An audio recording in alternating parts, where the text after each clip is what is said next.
to pieruński cuwal. Na bance welek na pszaftu siednu se jeden moc kajan korry i zachmulony hop ze gryfną halbecką w gości. Siedzi tak i no zazielona ta flaszka. Siedzi tak godzina, dwie.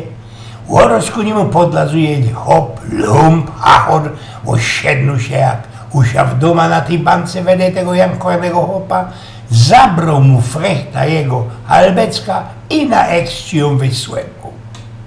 Hepnął sto pierońsko, łorosku go, a ten zachmulony do teroska hop napoczyno festelnie ślimtać.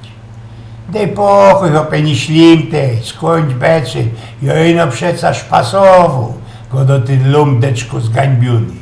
Chodź, sam wele z jeden sklep monopolowy sprawiać i hopie nowo albecka. Eś, nie o to mi idzie, duplikuje ten zaślipnany hop. Blank, nic mi się ostatnio nie darzy, mam jakiś ikus rany mazel. Rano zaspał i festelnie się nie zniszkorzył na festelnie ważny tref. Moja firma nie potrzebowała srogiego kontraktu, z kolidego mój szef wyciął mnie z roboty. Jak wynazował ze firmy, uwidziałeś, co mi ukradli, zachabili mój auto.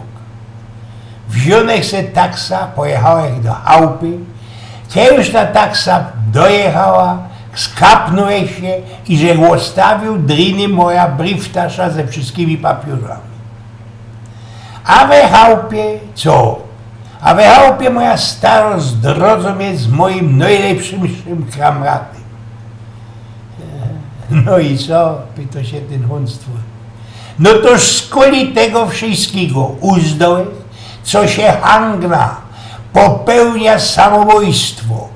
Narychtowała się szykowno fraszecka giftu, skutnej trucizny i łowo znowu przylazuje jakiś ich hachor zatracony, jakiś ich łoszkliwy lump, który mi ją do kna wysłepał. Ojgen z Blioku.